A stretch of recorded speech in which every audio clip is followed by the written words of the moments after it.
Hey guys, we're here for event 3. You might recognize me from an earlier video and also from squat. How deep? Anyway, going in for Rext is a 15-minute time cap on event 3. 3 rounds, starting behind the line underneath the rig. We're going for round 1, 30 double unders, 12-meter handstand walk, and 20 overhead dumbbell lunges synchro. Okay, so you will move forward onto the field of play, do your 30 double unders. You will then kick up for your 12-meter handstand walk. For Rext, this is going to be in 1.5-meter increments.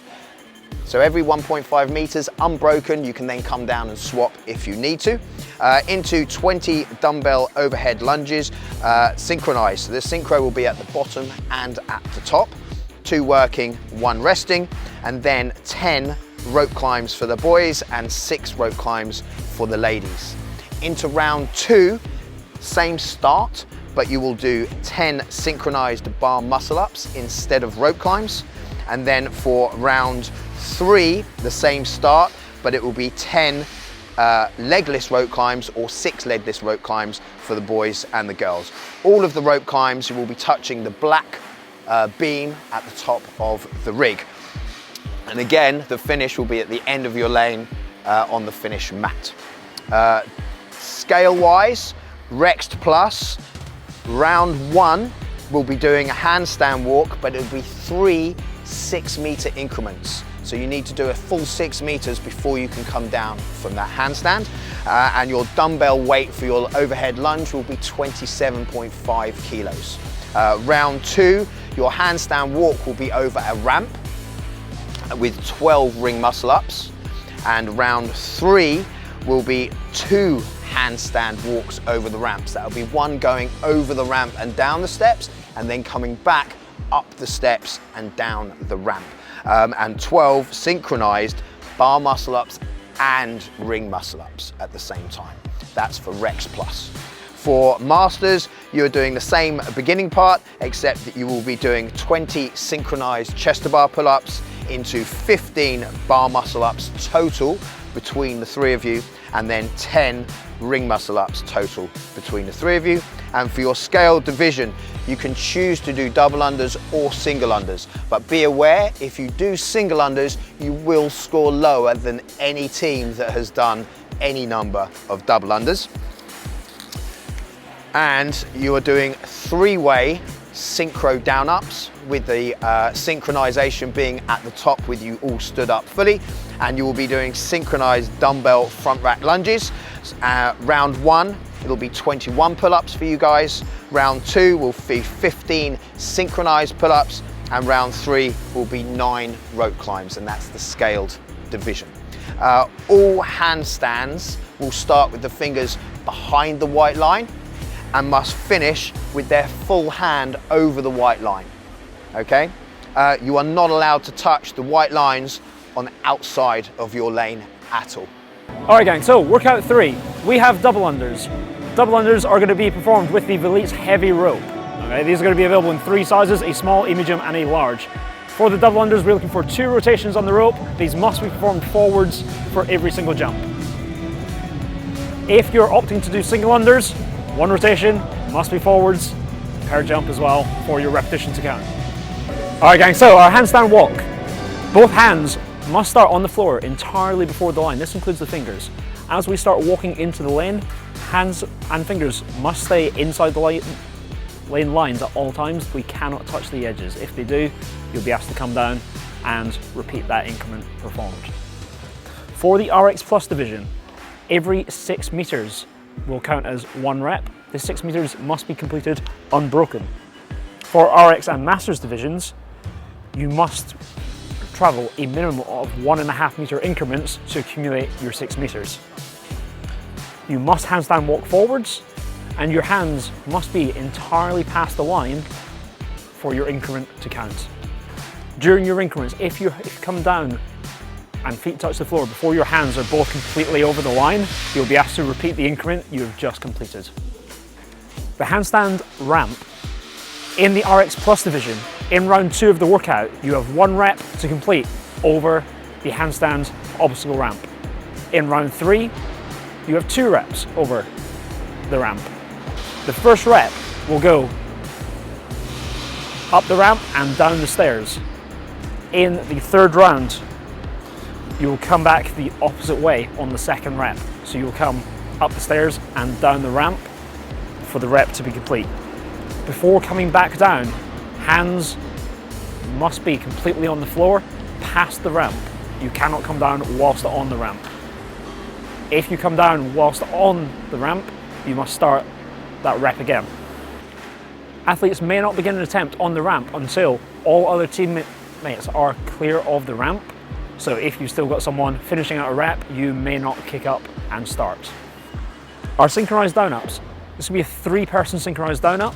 All athletes will get chest and thigh down to the floor, come to their feet and stand tall. Synchronization in this movement is going to be at the top of the rep. Okay, so in your lane, 3 athletes in a line, down together, up, standing tall together. You must stay within your lane. There's no requirement to jump or raise the hands overhead for this movement. Synchronized front rack lunges. Dumbbells must remain at the shoulder. You must have a full grip on the dumbbell. So hands around the handle, not supporting on the rubber portion of the dumbbell.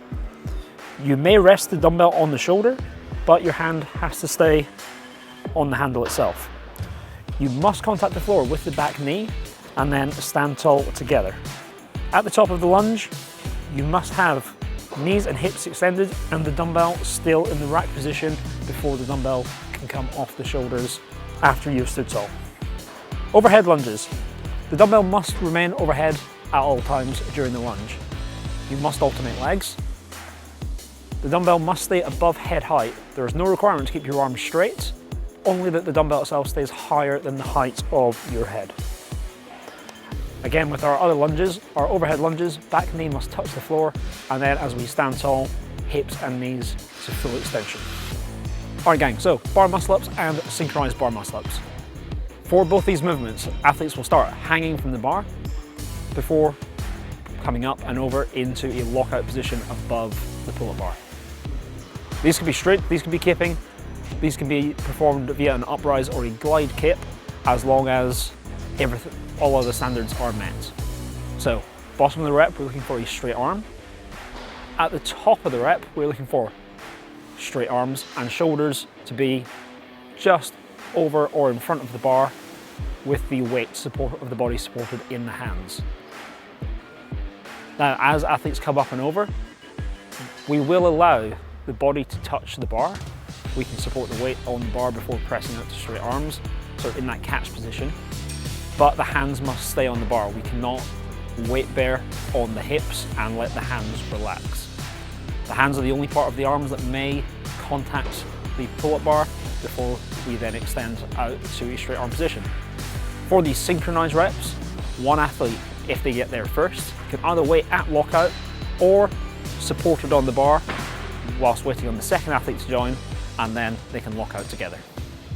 That's that one. During the bar muscle up, we will not be allowing pullovers to get into the top position, but you will be allowed to glide kip or perform an uprise. Ring muscle ups. Ring muscle ups will begin with the athletes hanging from the rings with a straight arm. These can be performed strict or kipping or via an uprise.